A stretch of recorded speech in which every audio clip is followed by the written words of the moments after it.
Hey there. Subscribe to my channel. And also press this bell icon.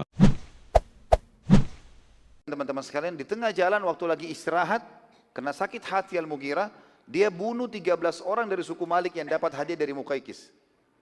Lalu diambil semua hadiahnya. Kemudian Al-Mughirah pergi ke Madinah. Dia tahu kalau di Mekah dia bisa ditangkap. Dia pergi ke Madinah lalu dia masuk Islam. Nabi SAW waktu itu menerima keislamannya, tapi beliau bersabda, kasus engkau masuk Islam, maka benar. Tapi pencurian dan pengkhianatanmu harus dibalas. Nggak bisa. Maka kembalikan semua haknya suku Malik. Haknya ada dua tentunya, mengembalikan hadiah yang dicuri tadi, dan juga membayar dia denda orang yang dibunuh. Waktu itu kebetulan kurang lebih di Mekah tradisi orang Arab kalau ada yang dibunuh satu orang, untuk supaya dia tidak dihukum oleh suku orang itu, dia harus bayar 100 ekor unta. Dia bunuh 13 orang ini. 1.300 ekor unta. Dia harus kembalikan. Suku Malik waktu itu mendengar perbuatan Al-Mughirah pada mereka, maka suku Malik bersiap-siap untuk menyerang kota Taif. Dan memberi syarat kepada suku Thaqif, sukunya Al-Mughirah, agar menyerahkan Al-Mughirah pada mereka. Al-Mughirah pada saat itu, karena dia penduduk asli kota Taif, maka sukunya tidak mau. Ngapain Mughirah harus diserahkan? Gitu kan? Maka bertemulah dua pasukan ini. Suku kota Taif sama suku Malik ini, suku Thaqif bertemu.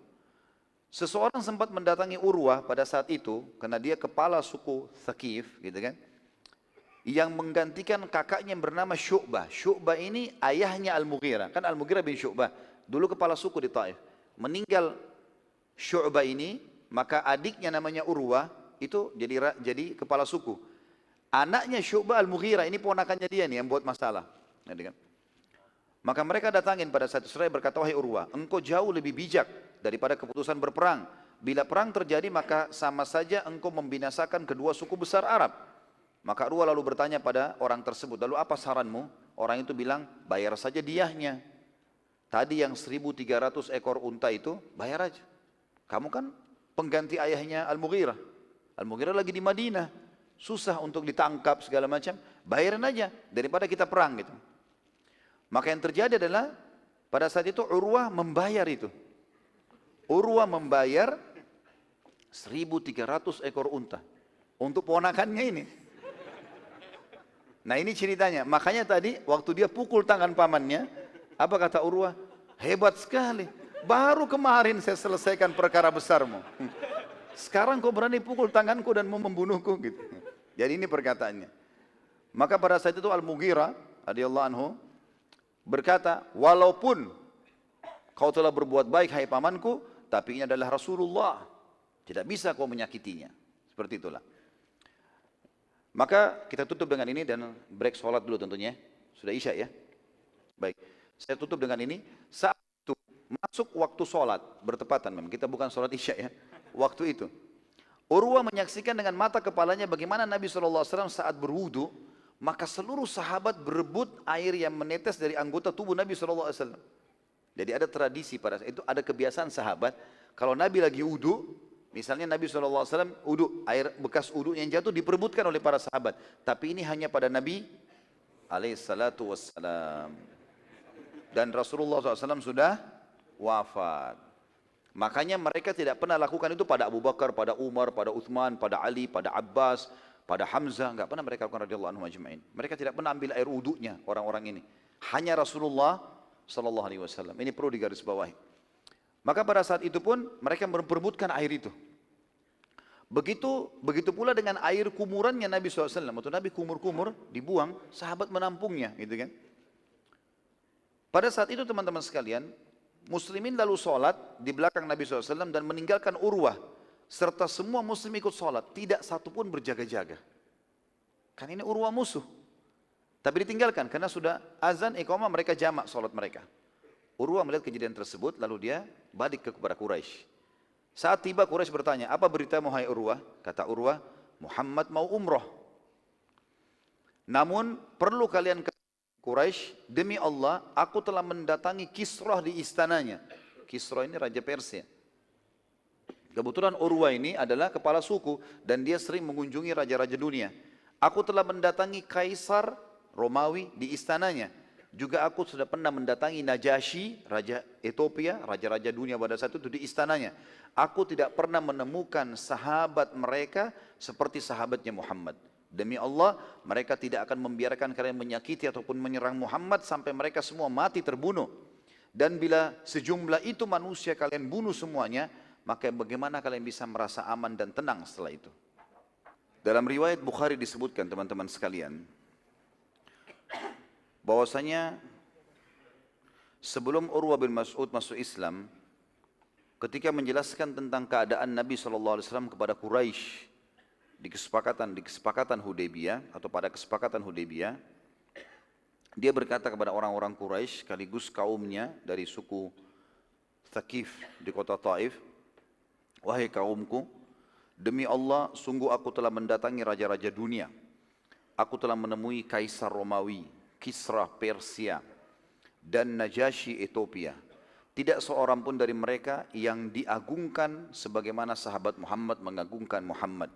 Demi Allah, bila Muhammad mengeluarkan riak, waktu uduk tadi kan kumur-kumur dibuang air gitu, maka para sahabatnya memperebutkannya serta menggosokkan pada wajah dan baju mereka. Juga Muhammad memerintahkan, dan jika Muhammad memerintahkan sesuatu, maka segera mereka semua melaksanakan tanpa menunda. Jika Muhammad berwudu, maka hampir para sahabat berkelahi, hampir para sahabatnya berkelahi dalam memperebutkan tetesan air wudunya.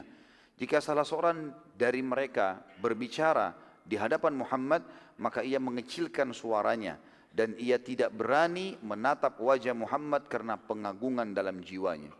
Jadi waktu itu Urwa masih dalam keadaan kafir ya, tapi dia menggambarkan bagaimana cintanya para sahabat kepada baginda Nabi alaihi salatu wassalam. Oleh karena itu teman-teman sekalian, asas dan pondasi dasar mengambil syariat ya, Al-Quran dan Sunnah dari pemahaman para sahabat. Karena mereka orang yang paling mencintai baginda Nabi alaihi salatu wassalam. Kalau mau melakukan perbuatan, cari informasi dari kaum salafus salih, dari para sahabat, terutama 3 generasi emas, sahabat, tabi'in dan tabi'in. Sesuai dengan sabda Nabi SAW, sebaik-baik masa adalah masaku. Jadi aku dan para sahabatku. Itu generasi emas, para sahabat. Lalu yang datang setelahnya, para tabi'in, dan yang datang setelahnya, para tabi'in. Ini yang dikenal dengan kaum salafus salih. Setiap ibadah, setiap perbuatan, perjuangan, ya, semuanya diambil dari 3 generasi emas ini. Maka tidak akan pernah seseorang menyimpang dari agama karena mereka ini adalah generasi yang sangat dekat dengan baginda Nabi alaihi salatu wassalam. Ini riwayat Bukhari. Setelah menyampaikan ini, maka orang-orang Quraisy berkata kepada Urwah, apa saranmu hai Urwah? Kata Urwah, berdamailah dengannya. Maksudnya dengan Nabi SAW. Minta ia tidak masuk ke Mekah tahun ini. Kan itu saja yang kalian inginkan. Kalian tidak mau Muhammad masuk, ya sudah jangan izinkan masuk tahun ini. Tapi jangan tahan dia di tahun-tahun depan. Yang penting kalian sudah aman.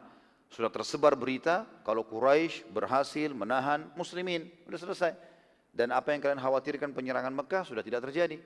Kalaupun dia mau serang tahun-tahun depan, kalian masih punya persiapan yang banyak ya untuk mempertahankan Mekah. Tapi waktu itu Quraisy masih penasaran teman-teman sekalian. Secara diam-diam, Urwa kan tadi sudah kasih syarat ya. Kalau saya pergi, saya kembali, jangan permainkan saya seperti orang-orang yang sebelumnya. Harus terima apa yang saya bawa, informasi dan terima pendapat saya. Rupanya mereka diam-diam mereka mengutus beberapa anak muda Quraisy, jumlahnya 40 orang, dari ahli-ahli perang, untuk menculik salah satu sahabat. Culik siapa? Siapapun di antara muslimin, culik saja satu. Nanti kita gebukin supaya dia ngaku. Mau perang atau mau umroh. Seperti itulah. Jadi saking ketakutan Quraisy yang luar biasa gitu. Tapi dengan hikmah Allah, waktu 40 orang ini menyelinap mau masuk di antara kemah muslimin, tiba-tiba mereka jadi tawanan muslimin. Yang menjadi ketua keamanan Umar bin Khattab waktu itu. Tangkap semua 40 orang itu. Padahal mereka pakai ihram, bukan pakai baju perang. Dan 40 orang ini dirantai semuanya.